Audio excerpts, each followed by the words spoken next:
கட்சியில் வந்து மேடையில் பார்த்தீங்கன்னா மொத்தம் 3000 பேர், ஏதோ ஒரு 300 பேர் நினைக்கிறேன். அந்த நம்ப மாட்டீங்க, அவர் தான் மேடையில் இருக்கிறவங்க பூரா துரத்துறாரு, கீழே இறங்கு கீழே இறங்கு கீழே இறங்குன்னு இறக்கி விட்டது பூரா அங்கே அண்ணன் திருமாவளவன் தான்.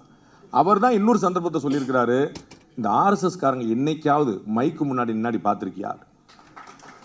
என்னைக்காவது நான் பேசணும்னு பேசி ஆசைப்பட்டு பார்த்துருக்கியா? தலைவரோட ஃபோட்டோ எடுக்கும்போது பின்னாடி பார்த்துருக்கியா? கிடைச்ச இடத்துல வந்து படுத்து கிடைச்சதை சாப்பிட்டு வச்சுட்டு அவ்வளோ பெரிய தியாகம் பண்ணிட்டு இருக்காங்கன்னு அண்ணன் வசிஷ்டர் வாயால் பிரம்மரிஷி பட்டம் வாங்கின மாதிரி அண்ணன் திருமாவளவன் வாயாலே வந்து ஆர்எஸ்எஸ் வந்து அவ்வளோ பெரிய பட்டத்தை வாங்கியிருக்கு. பாஜக எதிர்பார்த்தது என்னமோ ரஜினிகாந்த், அவர்களுக்கு வந்து சேர்ந்தது என்னமோ ரங்கராஜ் பாண்டே. எந்த மேடையாக இருந்தாலும் ஏறி பேசுவேன். அது பிஜேபி மேடையாக இருந்தாலும் சரி, திமுக மேடையாக இருந்தாலும் சரி, விடுதலை சிறுத்தைகள் மேடையாக இருந்தாலும் பேசுகிற இடத்த பூரா உண்மையை தான் பேசுவேன். எனக்கு அதில் எந்த குழப்பமும் இல்லை. எங்கள் அண்ணன் எடப்பாடி பழனிசாமி எமகண்டம் முடிஞ்ச பிறகு 3 to 4 முடிஞ்ச பிறகு வருவான்னு வந்தார், அவ்வளோதான். வேற ஒன்றுமே கிடையாது. அது என்ன நடக்குமா நடக்குமா பாடி லாங்குவேஜில் திரு எடப்பாடி பழனிசாமி இப்படி மேலே பார்த்துட்டு இருந்தார். சார் மொத்தம் 7 சேர் வச்சுருந்தாங்க, அப்புறம் 6 சேர் தான் போட்டாங்க, பின்னாடி என்டிஏன்னு போட்டிருந்தாங்க, அப்புறம் பிஜேபி பார்த்தாங்க. ஒருத்தர் ஹலோ மைக் டெஸ்டிங் சொல்லிட்டு இருந்தார், அதை நீங்கள் பார்க்கல அப்படின்னு. இரவு விருந்தே திரு எடப்பாடி பழனிசாமி அவருடைய வீட்டில் திரு அமித்ஷா அவர்கள் சாப்பிட்டுருக்காரு.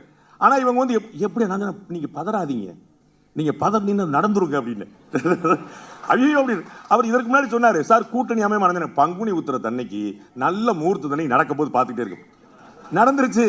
பாஜக அதிமுக ஆட்சி வந்தால் என்ன ஆகும் அப்படின்னா யாருக்குமே தெரியல. இங்கே ஒரு 4 திட்டம் வந்தா அது யார் கொண்டு வந்தான்னு யாருக்கும் தெரியல.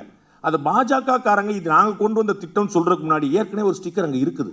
ஜல் ஜீவன் திட்டம் யார் கொண்டு வந்தோன்னு அண்ணன் போய் நின்பாட்டார். அங்கே போய் குன்னூர்ல போய் கேட்குறாங்க, தண்ணி வருதாயா, குழாய் இருக்கா வீட்டு? அவங்க ஆமா அப்படி குஞ்சம் விட்டா தலைவர் ஸ்டாலின் கொடுத்தாரு சொல்லியிருப்பான் போல. அப்படி அந்த ஆள் அவரு அவ்வளோ வெள்ளந்தியா இருக்காங்க சாதாரண. அப்போ எந்த திட்டமும் ஒரு தயக்கம் இல்லை. அண்ணன் முதலமைச்சர் திரு ஸ்டாலின் அவர்களே சொன்னாரே ஜல் ஜீவன் திட்டத்தை எல்லாம் செயல்படுத்துங்க. நான் கூட கன்ஃபியூஸ் ஆகிட்டேன், இவர் படம் இருக்கிற தலைவர் ஜல் ஜீவன் தமிழ்நாட்டை கூட ஜல் ஜீவன் பேர் வைக்க ஆரம்பிச்சாங்க போல அப்படின்னு நினைச்சேன். அதிமுக பாஜக என்டிஏ கூட்டணி ஆட்சி அமைஞ்சிருச்சின்னு நினைச்சீங்கன்னா உங்களை நீங்களே ஏமாற்றிக் கொள்கிறீர்கள். எத்தனை தொகுதின்னு முதல்ல முடிவு பண்ணும். அந்த நம்பர் வாங்குறதுக்குள்ளே வந்து தாவுத்து எங்கள் அண்ணன் எடப்பாடி பழனிசாமி வந்து காலமாட்டிலே பால கறந்துருவார். பயங்கர டஃப் நெகோசியேட்டர். சாதாரணமாக அவர்கிட்ட நீ ஒரு விஷயத்தை வாங்கிட முடியாது. அண்ணன் நயனாருக்கு நிறைய பழக்கம் இருக்கு, இன்னும் நிறைய பழக்கம் வரப்போகுது. எங்கள் வாழ்வும் எங்கள் வளமும் மங்காத தமிழ் என்று சங்கே முழங்கு. நண்பர்கள் அனைவருக்கும் இனிய புத்தாண்டு திருநாள் வாழ்த்துக்கள். நிறைய நல்லது நடக்கட்டும், இறைவன் கூட இருக்கட்டும், எங்களுடைய ஊருடைய தாயார் ஆண்டாளம்மா கூட இருக்கட்டும். ரொம்ப ஒரு அற்புதமான நிகழ்ச்சி இது. ஒரே நாடு பத்திரிகையை வந்து வெறும் 3 பேர் வச்சுக்கிட்டு எங்கள் அண்ணன் நம்பினாரன் எப்படி செயல்படுத்துறாருன்னு எனக்கு தெரியும். அதுக்கு வந்து சந்தாதாரர்கள் எவ்வளோங்கிறது மட்டும் இல்லை, உள்ள கான்ட்ரிபியூட்டர்ஸே வந்து ரொம்ப பெரிய சேலஞ்சிங். பட் வந்து திரு நாராயண